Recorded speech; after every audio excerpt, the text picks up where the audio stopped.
You are listening to Practical Business Expert Interviews, brought to you by London and Home Counties members of UKBA, the UK-wide Business Advisors Network. Hello, I'm Stephen Coburn, and today I'm joined by Susanne Currid, who's LGBA's expert in marketing. Susanne is here today to offer her take on the top issue that affects businesses when it comes to promoting their products and services.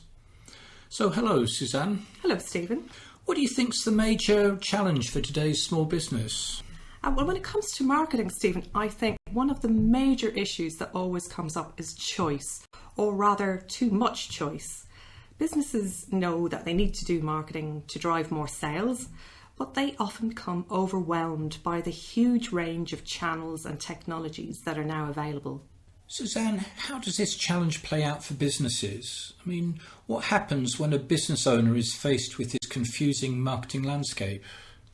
Well, Stephen, I see generally one of three things happening. Firstly, the business owner and management simply stick to what they know best. They focus on using channels or approaches that are common in their marketplace. However, this is often the road to false comfort. In effect, business will not stand out from the crowd, as it's simply following the herd. On the other side of the coin, some businesses try to jump on every new bandwagon in the hope of a quick win.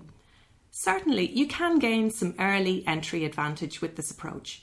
However, more often than not, the business quickly moves on to other strategies or tactics if they don't see quick results. Thirdly, and perhaps worst of all, businesses waste a lot of time focused on the initiatives and channels that are getting lots of PR in the wider world, without first assessing if this approach is really going to work for their particular business. Facebook springs to mind as a good example of this. When it started, everyone was keen to get on board, as it had secured a gigantic share of the market in a very short space of time. Every business worth its salt had set up a Facebook business page. Unfortunately, many businesses fail to appreciate that the customer's mindset is so important when choosing a marketing channel. For example, people typically go on Facebook to keep up with friends and family or to keep up to date on subjects that are of personal interest. As a result, it can be difficult to win a customer's attention if you're selling something which is related to a drier business area, such as accounting or legal services. The brands that tend to do best on Facebook have realised they need to entertain first in order to engage, or better still, use a creative approach that connects with people's personal lives. Okay, Susanne, so you've talked about some of the challenges, but what steps do you think a small business should take then in order to make more focused marketing channel decisions? Firstly, Stephen, I'd say take some time to review. Review the results of what you've achieved in the past to make sure you don't ditch activities that are already working well. Also, do some research on the competition, most especially those who are at the top of their game, and see if you can get some insights into the channels which command the bulk of their marketing budget. Are you marketing alongside them on these channels? If not, you may be missing a big opportunity. Then, of course, you also need to consider, is there a way that you can improve on their performance for your own business? As part of this review stage, I'd also suggest it's imperative that you put yourself in your customer's shoes and take some time and effort to work out not just what may attract their interest about your business, but also when and where they are most likely to be attentive to your marketing message. Timing can be just as important as position. Think about Facebook again, for example. A lot of people may be browsing more likely at night when they're sitting on the sofa and watching TV, and that may be the optimum time to get their attention. But I see a lot of businesses wasting time posting organic posts during the day when they will be clearly missed. Secondly, be prepared to think long-term about new marketing initiatives. It's rare that marketing tactics are a roaring success from the get-go, especially when technologies or new approaches are involved.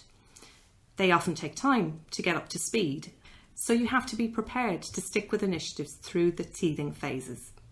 Thirdly, Once you've decided on the strategies and tactics you want to roll out on your chosen channels, take the time to prioritise your next marketing actions. Whatever you do, don't try to do everything at once, as that's just going to set you up for a sharp fall.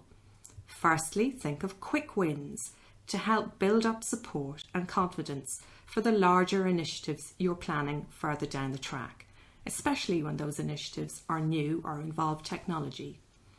Also, do your best to take a realistic view when you assess what you can do, how much it will cost in both money and time, and how long it will take you.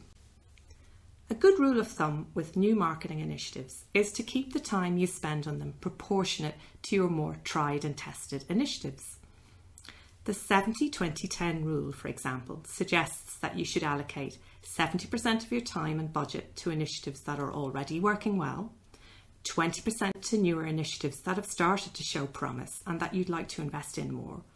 And every year you set aside at least 10% of your budget to try out totally new marketing approaches.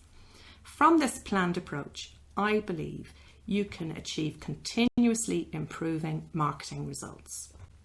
Thank you, Susanne, for sharing your insights with us today on making better marketing channel decisions.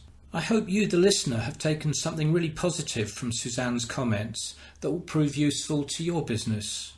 For an initial confidential and complimentary chat, why not call Susanne on 077 3 006 1829 or email her at Susanne, SUSANNE, .Currid, CURRID,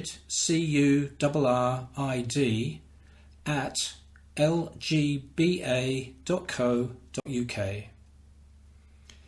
It just leaves me to say goodbye and thank you to Susanne, and I hope you'll join us again soon for another interview offering practical business advice from our team of experts. For more practical business advice online, why not visit us at www.lgba.co.uk.